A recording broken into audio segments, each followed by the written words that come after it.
Good morning student. BEd first year में आपका topic है अर्थशास्त्र अध्ययन की विधि आज पेडागोजी ऑफ इकोनॉमिक्स में। ठीक है, पेडागोजी और इकोनॉमिक्स है जो आपके लिए को जो है बीएड में सब्जेक्ट में अंदर एक डिफरेंट टॉपिक है। विभिन्न प्रकार के जो बेसिक कर रहे हैं वैल्यू में अर्थशास्त्र का जो इकोनॉमिक्स का जो बेसिक्स है, और इसमें कई चीजें आपने 11th स्टैंडर्ड में करी थी, लेकिन अब बात आती है बीएड की। तो बीएड के अंदर हम इसके अंदर किस तरह अर्थशास्त्र को यूज में लेते हैं, इकोनॉमिक्स जो सब्जेक्ट है वो बच्चों को क्यों पढ़ाया जाता है। ठीक है, तो अब बात आती है अर्थशास्त्र की विधियां। तो अर्थशास्त्र अध्ययन की विधियां, तो विधि वह होती है जिसके माध्यम से बच्चा क्या करता है, एक तरह से हम विभिन्न प्रकार की सूचनाओं को एकत्रित कर सकते हैं या फिर किसी भी सब्जेक्ट को रुचिपूर्ण बना सकते हैं। तो अर्थशास्त्र की विधियों के अंदर बहुत सारी विधि देखने को मिलती है जिसके माध्यम से विभिन्न प्रकार की सूचनाओं को एकत्रित करने के साथ साथ क्या किया जाता है, बच्चों को जो सब्जेक्ट होता है वो रुचिपूर्ण बनाया जाता है, मनोरंजन के साथ उन्हें पढ़ाया जाता है और अनुशासन का कौशल उनके अंदर विकसित किया जाता है। अब जो मैं आज विधि ले रही हूँ आपकी, वो ये ले रही हूँ साक्षात्कार विधि।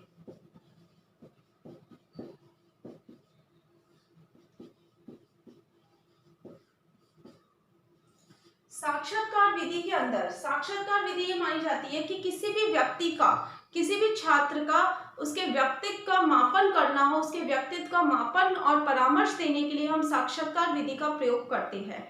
परामर्श की प्रक्रिया के अंदर या परामर्श के अंदर जो साक्षात्कार विधि है वो बहुत ज्यादा महत्वपूर्ण मानी जाती है। और साक्षात्कार विधि के अंदर ये माना जाता है कि इसके अंदर इसके आधार पर ही क्या माना जाता है, साक्षात्कार के आधार पर ही हम सामने वाला, हम किसी भी जो छात्र है किसी भी व्यक्ति के बारे में सूचना एकत्रित कर सकते हैं और निष्कर्ष पे पहुंच सकते हैं। तो कोई भी समस्या होती है और उसके बारे में अगर हमें सूचना एकत्रित करनी होती है तो हम साक्षात्कार विधि का प्रयोग में लेते हैं। इसके अंदर क्या होता है कि जो और आमने सामने बैठकर मौखिक रूप से क्या किया जाता है, सूचनाओं को एकत्रित किया जाता है। तो इसके अंदर दो परामर्शकर्ता माने जाते हैं, दो व्यक्तियों का आमने सामने का वार्तालाप होता है। एक होता है साक्षात्कारकर्ता,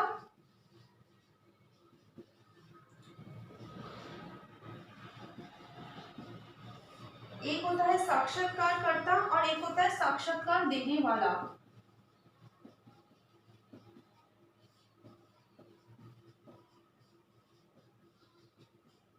ठीक है, इसके अंदर दो जनों को इंपॉर्टेंट दी जाती है। दो व्यक्ति होते हैं जो आपस में क्या करते हैं, मौखिक रूप से आमने सामने बैठकर वार्तालाप करते हैं। तो एक तो होता है साक्षात्कारकर्ता जो साक्षात्कार लेता है और जो साक्षात्कार देता है, ये दो व्यक्ति माने जाते हैं। तो साक्षात्कार विधि का अर्थ माना जाता है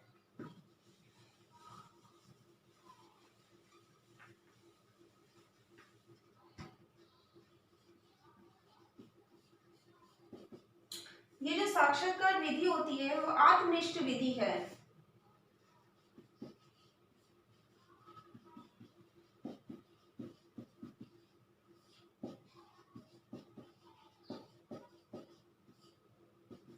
ठीक है, एक आत्मनिष्ठ विधि है जिसके द्वारा क्या होता है,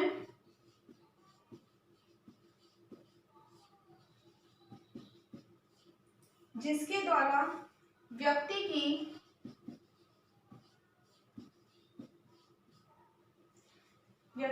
समस्याओं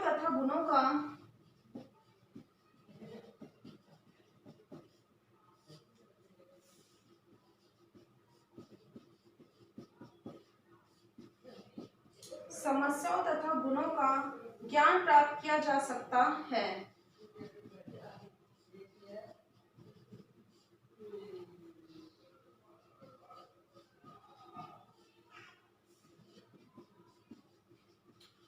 ठीक है, ये एक आत्मनिष्ठ विधि होती है जिसके द्वारा व्यक्ति की समस्या और गुणों का क्या करते हैं, ज्ञान प्राप्त किया जा सकता है। इसमें दो व्यक्ति आमने सामने बैठकर वार्तालाप करते हैं मौखिक रूप से, और किसी का भी जो समस्या होती है उसको अगर मानसिक रूप से, शारीरिक रूप से कोई भी विकृति होती है या मानसिक और शारीरिक दशाओं का ज्ञान प्रदान किया जाता है प्रॉपरली उस वे में, उस व्यक्ति से पर्टिकुलरली पूछ के। तो साक्षात्कार विधि एक आत्मनिष्ठ विधि मानी जाती है जिसके अंदर दो व्यक्ति होते हैं जो मौखिक रूप से वार्तालाप करते हैं किसी भी समस्याओं के समाधान के लिए। किसी भी प्रकार की अगर हमें सूचना एकत्रित करनी होती है तो हम साक्षात्कार विधि का प्रयोग करते हैं। ठीक है, अब आता है इसकी परिभाषाएं।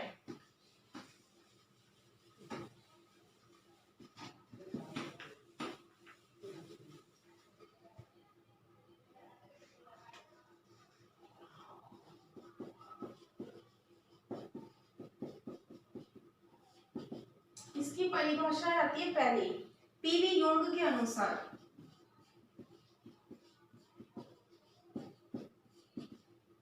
पीवी यूंग के अनुसार है साक्षात्कार को एक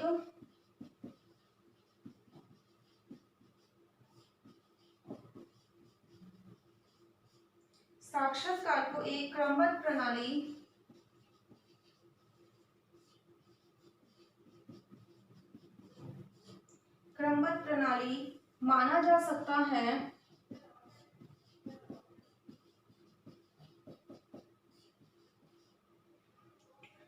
जिसके द्वारा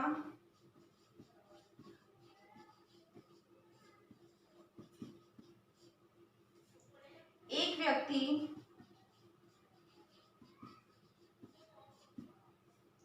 दूसरे व्यक्ति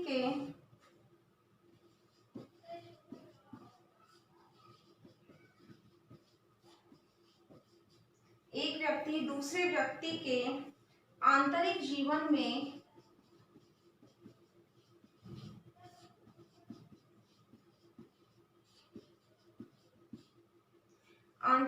में अधिक अथवा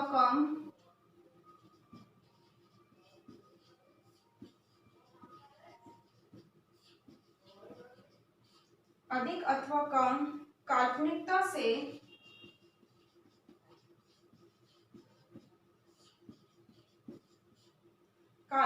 से प्रवेश करता है,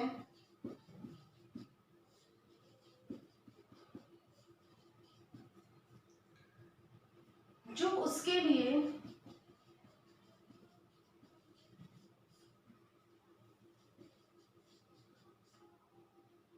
सामान्यतः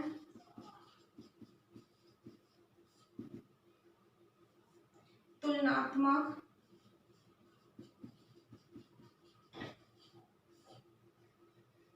रूप से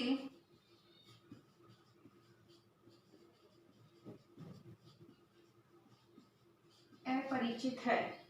देखो पीवी यूंग होता है कि साक्षात्कार को एक क्रमबद्ध प्रणाली माना जा सकता है, क्योंकि जो समस्याएं होती है हम मौखिक रूप से जब वार्तालाप करते हैं तो हम क्रमबद्ध रूप से क्या करते हैं, फटाफट क्वेश्चन उसके सामने पुट अप कर सकते हैं, जिसके द्वारा एक व्यक्ति दूसरे व्यक्ति के आंतरिक जीवन में अधिक अथवा कम काल्पनिकता से प्रवेश करता है। क्योंकि आपके सामने कोई व्यक्ति है, आप उसके बारे में जानने के लिए आप उसी से क्वेश्चंस पुट अप कर रहे हो, तो क्रमबद्ध रूप से वो क्वेश्चंस पुट अप हो रहे हैं और उसके अंदर एक काल्पनिक रूप में वो क्या कर रहा है, प्रवेश कर रहा है, उसके बारे में जानने की कोशिश कर रहा है, जो उसके लिए सामने तक क्या है, तुलनात्मक रूप से अपरिचित है। ठीक है, जैसे होता है आपका इंटरव्यू होता है, तो एज अ कॉल्ड इंटरव्यू में आप यही करते हैं, हम किसी के बारे में जानने की पूरी कोशिश करते हैं, जो हमें पूरा का पूरा, जब हम उस चीज से जब हम अपरिचित होते हैं तो हम उसके बारे में जानने की कोशिश करते हैं। तो पीवी यूंग ने जो साक्षात्कार है उसे क्रमबद्ध प्रक्रिया बताया है सामने वाले के काल्पनिक रूप से प्रवेश करने के द्वारा। ठीक है, फिर इसकी नेक्स्ट डेफिनेशन आती है एक और,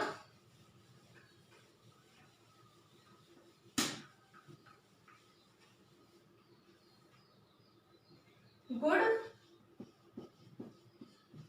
एवं हैट के अनुसार किसी उद्देश्य से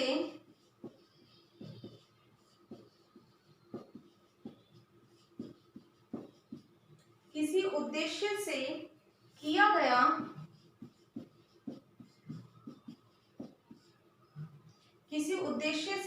गया गंभीर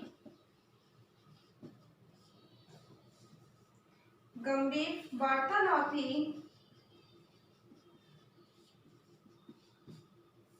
साक्षात्कार है। मतलब हमारा कोई उद्देश्य होता है सामने वाले का इंटरव्यू लेने का।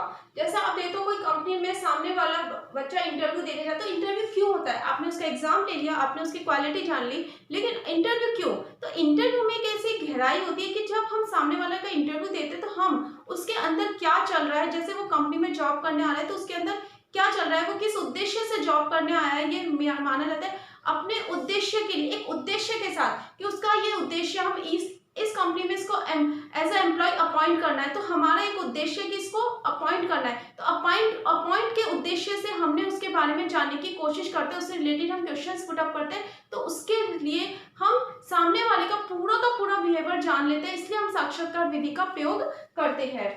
फिर आता है इसके अंदर थर्ड डेफिनेशन, एम के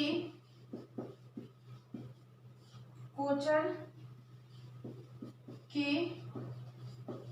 अनुसार। एम के कोचर क्या बोलते हैं? साक्षात्कार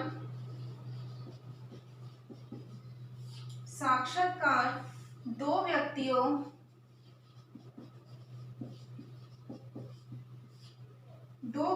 के आमने सामने का मिलन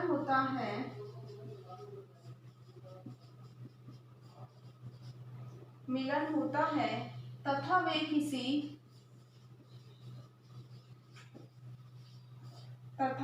वे किसी विषय के विचारों का आदान प्रदान करते हैं।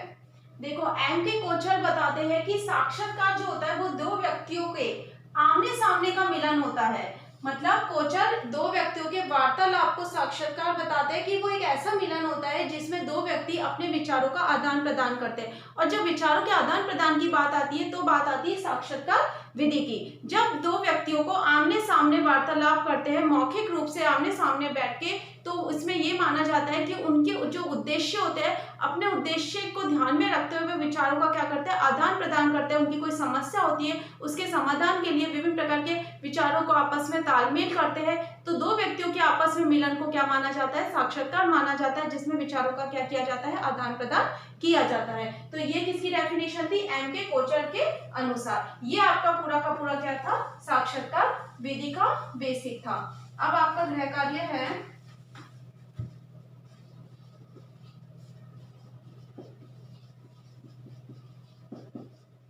साक्षात्कार विधि का अर्थ स्पष्ट करते हुए इसकी परिभाषाएं लिखिए। साक्षात्कार विधि का अर्थ स्पष्ट करते इसकी परिभाषा लिखनी है। घर पे रहिए, सुरक्षित रहिए। Thank you.